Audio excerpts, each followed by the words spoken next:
आप क्या सोचते हैं हेमंत सोरेन कानून बना देंगे आपके लिए?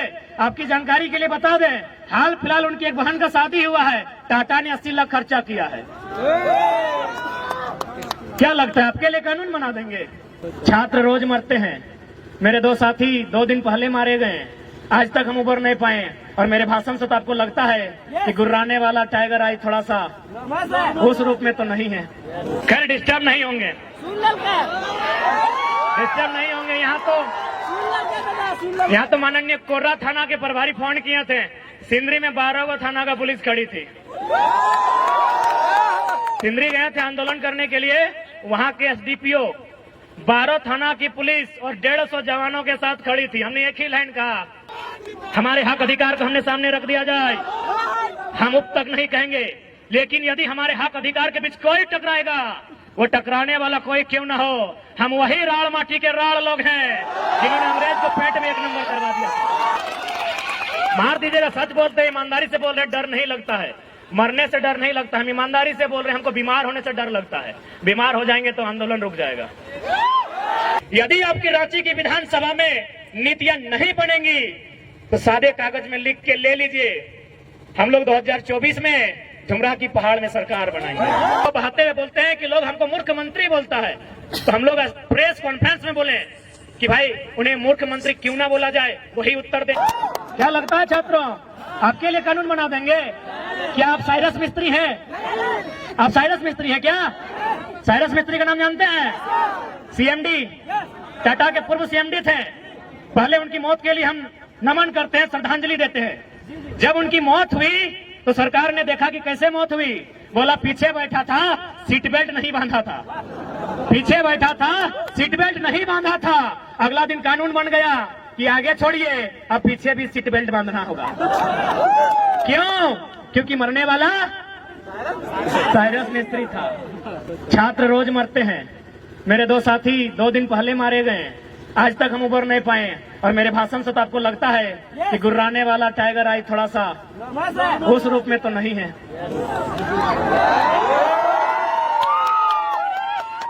क्या कोई कानून बनेगा? उनकी घटना हुई है एनएच में, क्या एनएच कोई कानून बनाएगा? क्या पुलिया वहां बनेगी? क्या वहां बैरियर लगेगा? नहीं लगेगा, क्योंकि कॉर्पोरेट का ट्रैक्टर वहां दौड़ेगा। इसलिए यहाँ पढ़ने वाले छात्र जो प्रोटेस्ट कर रहे हैं, यदि आपकी लाठियों का सामना करेंगे, आपके भाई हैं। और जो झुमरा के पहाड़ में नक्सली बनकर बैठे हैं, कॉपी कलम लेके चेक कीजिएगा, मामा का, मौसी का, फूफा का बेटा होगा। कब समझेंगे आप? हमको समझ में नहीं आता है। हम चाहते हैं नौकरी आप आगे से बचाइए, पीछे से चंदा दे दीजिएगा आंदोलन करने के लिए। दरोगा जी पीछे से दे दीजिएगा, लड़ाई आपके बेटे के लिए है। हेमंत सोरेन का बेटा को दरोगा नहीं बनाएगा, उनको दरोगा हमारा आंदोलन बनाएगा। दरोगा जी से निवेदन होगा, डीएसपी भी आया तो सुन लीजिए, हेमंत सोरेन आपका बेटा को डीएसपी नहीं बनाएगा। जेपीएससी देखिए ना, 7 को हुआ है 22 साल में, बिहार में 68 को हुआ है। इसलिए आंदोलन ही आपका डीएसपी का बेटा को डीएसपी और दरोगा का बेटा को दरोगा बनाएगा। इसलिए आगे से नौकरी बचाइए, पीछे से आंदोलन का सपोर्ट कीजिए।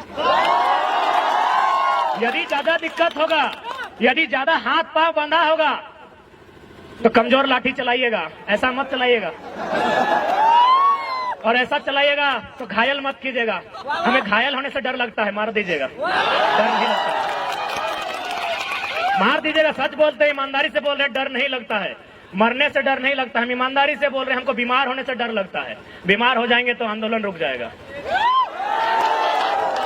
मर जाएंगे तो आंदोलन दुगना रफ्तार से चलेगा। क्योंकि भगत सिंह ने भी कहा था कि मुझे फांसी ना दी जाए, भगत सिंह ने भी कहा था मुझे फांसी ना दी जाए, बल्कि मुझे किसी चौराहे पे खड़ा कर दिया जाए और गोलियों से भून दिया जाए। क्यों कहा था ऐसा पता है? ताकि मेरे बदन पर चलने वाली एक एक गोली को, मेरे शरीर से बहने वाले एक एक लहू के कतरे को देखकर नौजवानों में उबाल आए। इसलिए उन्होंने कहा था हमको फांसी नहीं दिया जाए, बंद कमरे में फांसी ना दिया जाए, यदि हम गुनहगार हैं तो बीच चौराहे में खड़ा कर दिया जाए और गोलियों से भून दिया जाए। आप सभी वही कहेंगे।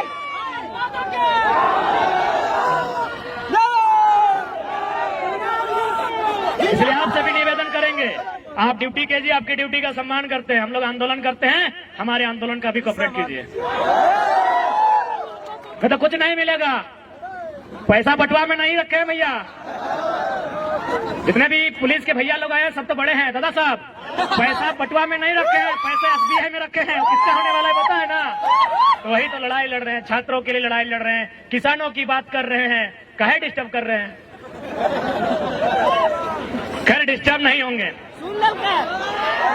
डिस्टर्ब नहीं होंगे। यहाँ तो माननीय कोर्रा थाना के प्रभारी फोन किए थे, सिंदरी में 12 गो थाना का पुलिस खड़ी थी।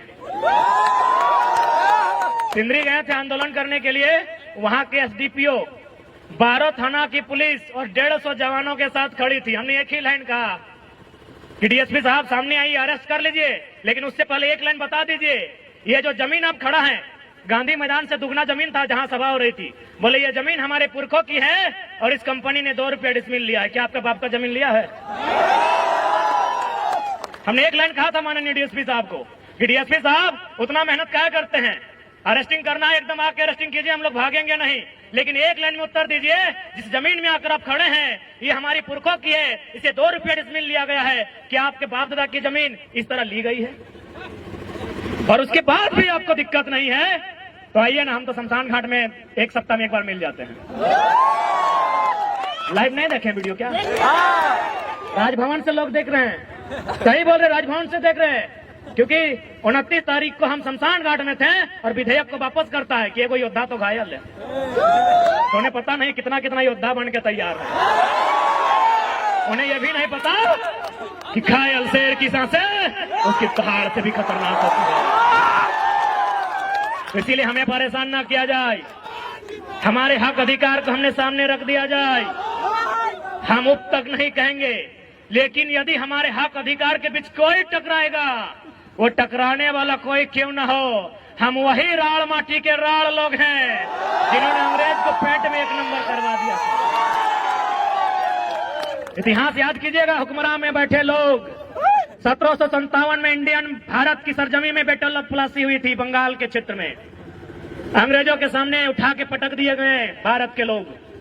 ठीक 7 साल बाद 1764 में बैटल ऑफ बक्सर होता है इसी बिहार में, फिर भारत के लोग अंग्रेज के द्वारा पटक दिए जाते हैं, लेकिन जैसे वो मानभूमि में आते हैं चुहाल विद्रोह में उनको हम पेंट में 1 नंबर करा देते हैं। हम वही झारखंड के लोग हैं, हमारे अस्तित्व से नहीं टकराइएगा, हमें हमारा इतिहास मत याद दिलाइएगा। हम भी चाहते हैं वसुधैव कुटुंबकम, हम भी चाहते हैं जियो और जीने दो का सिद्धांत, हम भी चाहते हैं नदी नालों में, पर्वत पहाड़ों में, झील झरनों में प्रेम के गीत गाएं युवा, नौकरियां करें, अपना घर बसाए। हम नहीं चाहते इनके हाथों में हथियार हो, हम नहीं चाहते हैं ये विद्रोही बने, हम नहीं चाहते हैं ये बागी बने, लेकिन यदि ऐसा कुछ हुआ तो अगली सरकार झुमरा के पहाड़ में बनेगी। और बस इमेजिन कीजिए, बस कल्पना कीजिए कि यदि सरकार झुमरा के पहाड़ में पड़ गई तो रूह कांप उठेगी, रूह कांप उठेगी, सपने में यमराज आएंगे। पहले ही कह देते हैं हमें परेशान ना कीजिए, हमने किसी का क्या बिगाड़ा है, हमने अपने जीवन का 5 साल 10 साल 15 साल इन लॉजों में दिया है। अरे भाइयों की तो छोड़िए, हमारी बहनें, हमारे गांव की लड़कियां, वे भी अपने भाइयों के कंधे से कंधा मिलाकर अपने गांव की पगडंडियों को छोड़कर आई है बाप का सहारा बनने के लिए। कितने शर्म की बात है, आपके पास एक पॉलिसी नहीं है। यही एक केरल राज्य है, अगर आप उस राज्य में चले जाएं, उस राज्य के आंकड़े को उठाएं तो आपको मिलेगा कि वहां की बहन यदि घर का त्याग करती है, वहां की बहन यदि घर छोड़कर बाहर जाती है, या तो मास्टर नहीं बनती है या तो डॉक्टर नहीं बनती है। लेकिन हमारे झारखंड में भाइयों की तो छोड़िए, बहनों की बात करते हैं, लड़कियों की, बालिकाओं की बात करते हैं, यदि वो घर छोड़ के जाती हैं दिल्ली में नौकरानी बनती है। ये हम नहीं कह रहे हैं, ये आंकड़े कह रहे हैं। 7500 की 75,000 हम कंफर्म नहीं हो पा रहे हैं क्योंकि थोड़ा मेंटल डिस्टर्ब है। अगर 7500 है तो मान के देखिए, हमारी 7500 बहनें दिल्ली में दाई का काम कर रही है। अभी उस राज्य में जहां कहीं कोयला, जहां कहीं सोना, जहां कहीं अभ्रक, कहीं यूरेनियम, कहीं तांबा, कहीं लोहा, उस राज्य में हमारी बहनें दिल्ली में नौकरानी का काम करती है। कितना शर्म की बात है राज्य सरकार के लिए, कितनी शर्म की बात है इन IAS के लिए, जिनको IAS नहीं गधा बोला जाए, आपके लिए पॉलिसी आपके पास एक पॉलिसी नहीं है। और भी तो राज्य हैं। नागपुर में एक आईएएस अधिकारी रहते हैं, झारखंड के हैं। और ऐसा मत सोचिए कि हम लोग बच्चा है, बच्चा है, छोटा बच्चा जान समझ के ना टकराना रे। बड़ा लोग भी हम लोग को टेलीफोन करता है। एक खनन अधिकारी है जो आईएएस हैं, रांची के हैं, उनका पोस्टिंग है नागपुर में। उन्होंने हमें टेलीग्राम में एगो लेटर भेजा, उसमें शायद एनसीएल या कोई कंपनी है उड़ीसा में और तमिलनाडु में, वो माइनिंग का काम करती है। और माइनिंग सरदार तब लोग समझते हैं पॉलिटेक्निक के स्टूडेंट्स, पॉलिटेक्निक वाले ही माइनिंग सरदार बनते हैं ना। तो हम लोग तो पीएचडी के, हम लोग टेक्निक में गए नहीं, इसीलिए बताइएगा। माइनिंग सरदार की पोस्ट आई है, कहां? तमिलनाडु में और उड़ीसा में। क्या लिखा है पता है? कि वही माइनिंग सरदार बनेगा जो उड़ीसा में उड़िया भाषा का ज्ञान रखता हो और तमिलनाडु में तमिल भाषा का।